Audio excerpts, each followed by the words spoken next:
Assalamualaikum warahmatullahi wabarakatuh.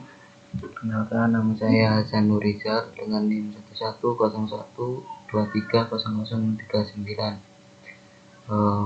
Di sini saya mau menjelaskan apa itu BJT atau yang sering disebut bipolar junction transistor.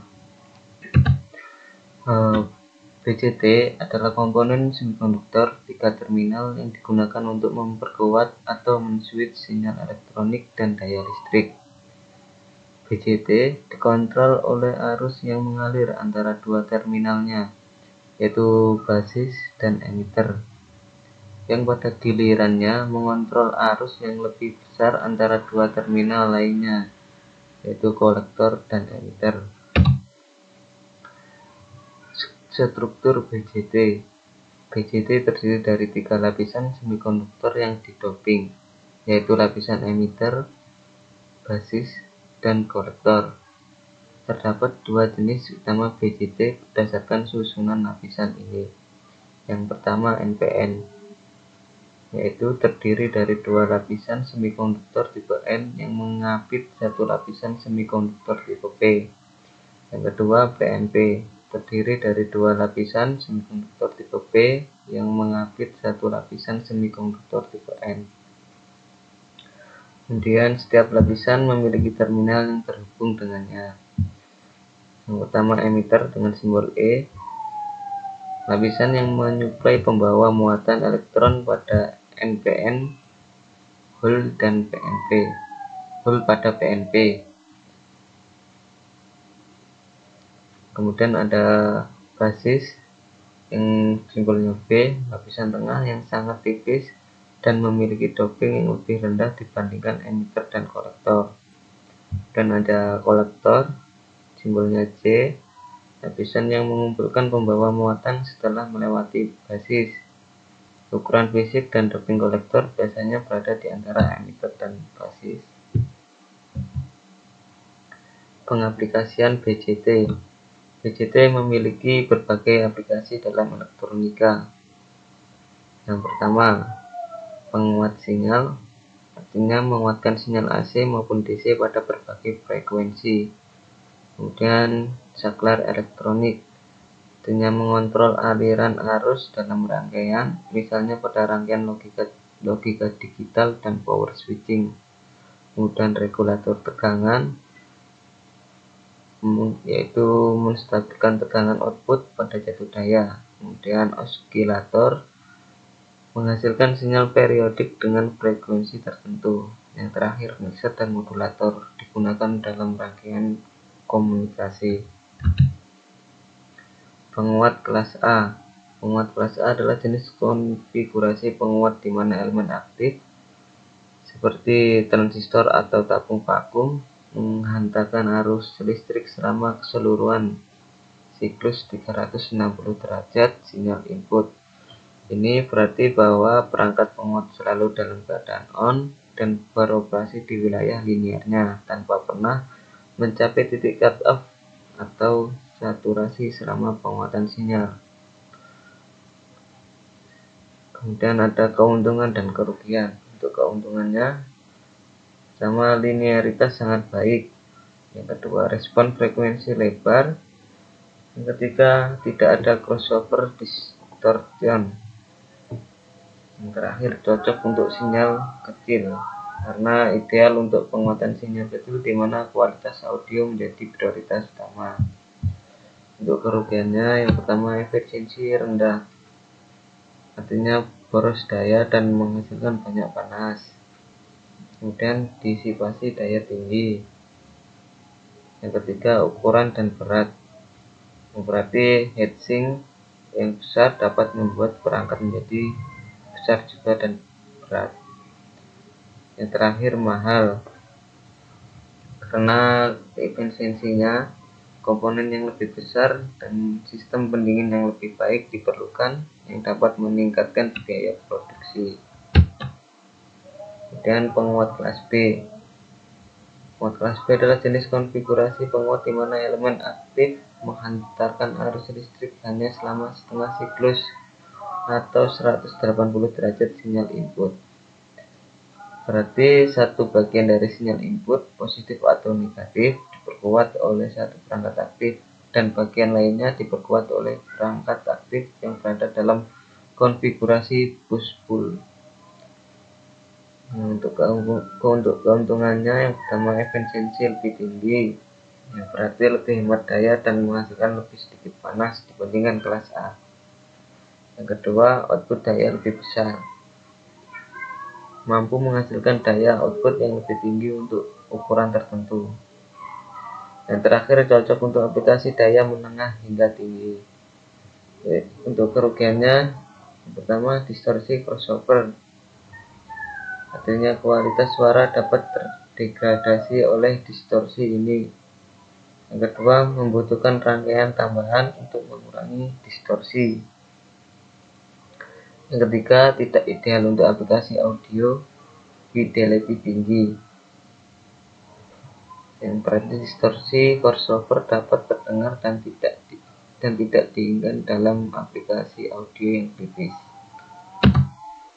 Kemudian penguat kelas AB. Penguat kelas AB adalah jenis konfigurasi penguat yang dirancang untuk mengurangi distorsi crossover yang signifikan pada penguat kelas B sambil tetap mempertahankan efisiensi yang lebih baik daripada penguat kelas A. Untuk keuntungannya, distorsi crossover lebih minimal, kemudian efisiensi lebih tinggi dari kelas A. Yang ketiga, output daya menengah hingga tinggi dengan kualitas suara yang baik. Untuk kerugiannya, yang pertama, efisiensi tidak setinggi kelas B. Yang kedua, disipasi daya lebih tinggi dari kelas B. Yang ketiga, kompleksitas rangkaian lebih tinggi dari kelas A dan B.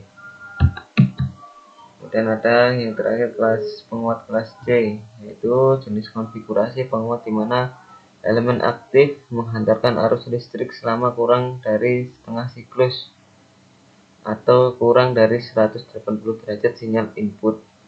Biasanya sudut konduksi untuk penguat kelas C jauh lebih kecil, seringkali sekitar 90 derajat atau bahkan kurang.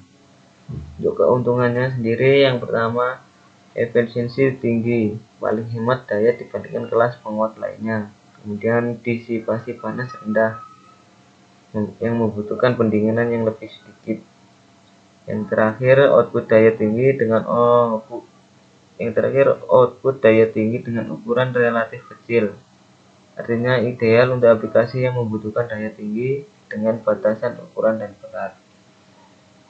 Kemudian untuk kerugiannya, distorsi sangat tinggi tanpa rangkaian tank karena tidak cocok untuk aplikasi audio atau penguatan sinyal broadband tanpa filter yang selektif, dan bandwidth-nya sempit. Hanya efektif untuk penguatan sinyal pada frekuensi resonansi rangkaian tank.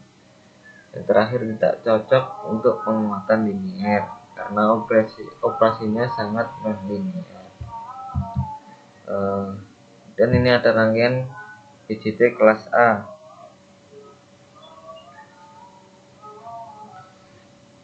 Nah, di sini untuk F1-nya sendiri itu sumber sinyal inputan AC yang memberi sinyal AC sebesar 3 FRMS, kemudian 60 Hz ke basis melalui C2.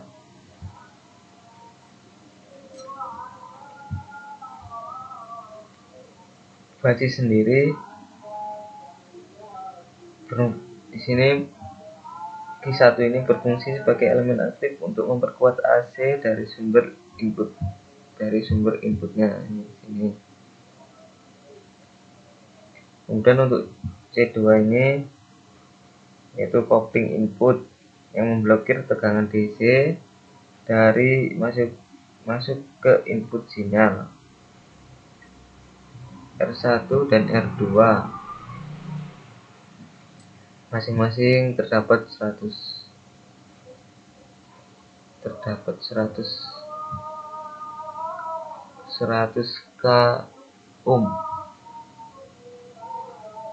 dimana pembagi tegangan untuk memberi bias DC pada basis transistor agar transistor berada dalam daerah aktif. Kemudian ada RC yang sebesar 10k ohm, dan ada RE sebesar 1k ohm.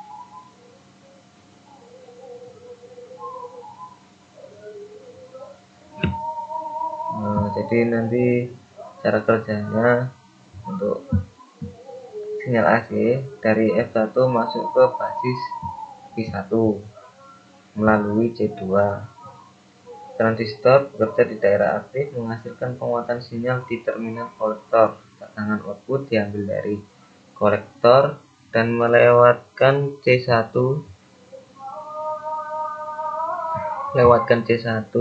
menuju multimeter. Nah, artinya kelas A ini transistor selalu aktif dengan kondisi penuh 360 derajat selama sinyal input, sehingga menghasilkan penguatan dengan distorsi rendah. Untuk rangkaian kelas B,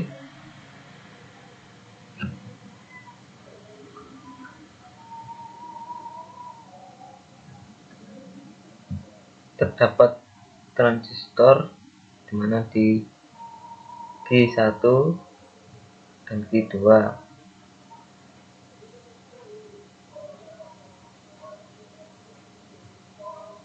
Kemudian ada kapasitor juga di C1, C2, C3. Untuk cara kerjanya sendiri, Q1 aktif saat sinyal positif, kemudian Q2 aktif saat sinyal negatif. Masing-masing transistor hanya bekerja untuk setengah siklus, sehingga mengurangi daya yang hilang akibat disipasi panas. Output sinyal merupakan gabungan dari dua setengah siklus yang memberikan sinyal penuh yang diperkuat. Ini untuk tampilan osiloskopnya, sinyal output sinusoidalnya.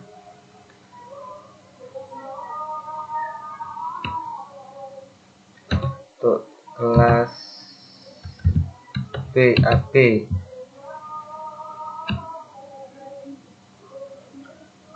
untuk kelas AB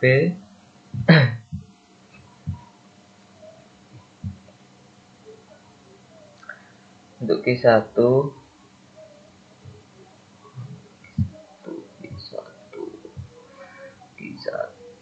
untuk Q1 transistor NPN, untuk Q2 transistor PNP. Yang keduanya membentuk penguat push-pull, satu bekerja pada saat sinyal positif, yang lainnya saat negatif. Untuk ketiga, transistor kecil sebagai driver dan pengatur bias. Dan ada dioda 1, dioda 2 untuk memberikan tegangan tetap 0,7 volt tiap dioda agar transistor daya tidak dalam kondisi mati total untuk menghindari distorsi crossover. Dan untuk C2 ini kapasitor coupling input yang mengalirkan sinyal AC ke basis Q3.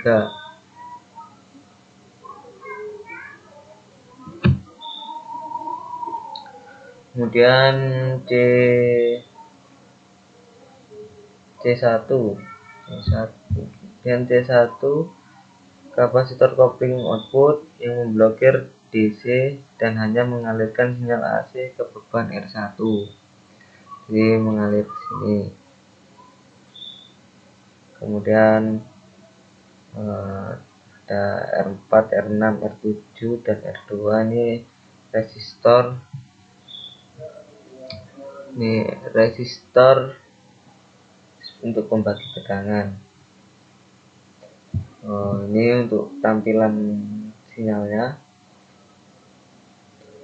Tampilan sinyalnya sendiri terdapat garis biru. Ini yang berarti sinyal input. Kemudian ada garis merah. Garis merah ini sinyal output, bentuknya agak mendatar di bagian tengah. Ini agak mendatar di bagian tengah yang menunjukkan masih ada sedikit distorsi crossover. Dan untuk rangkaian yang kelas C,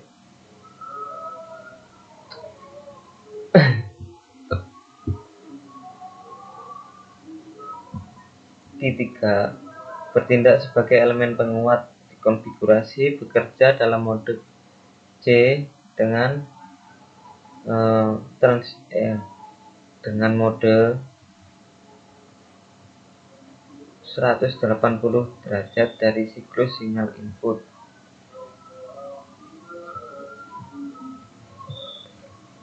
Kemudian P1 ini sinyal inputnya dengan frekuensi sebesar 1,25 Fp dan 15 kHz yang diberikan ke basis Q3 melalui kapasitor C1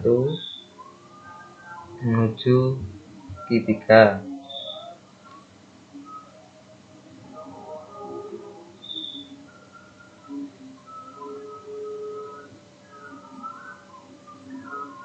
Dan di sini ada C2, itu kapasitor kopling output yang mengalirkan sinyal AC ke beban R1, mengalir ke sini.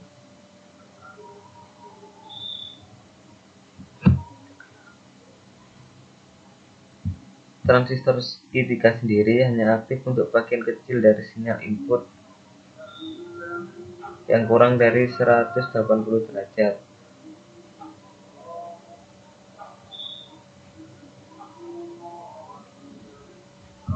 Ini untuk tampilan osiloskop.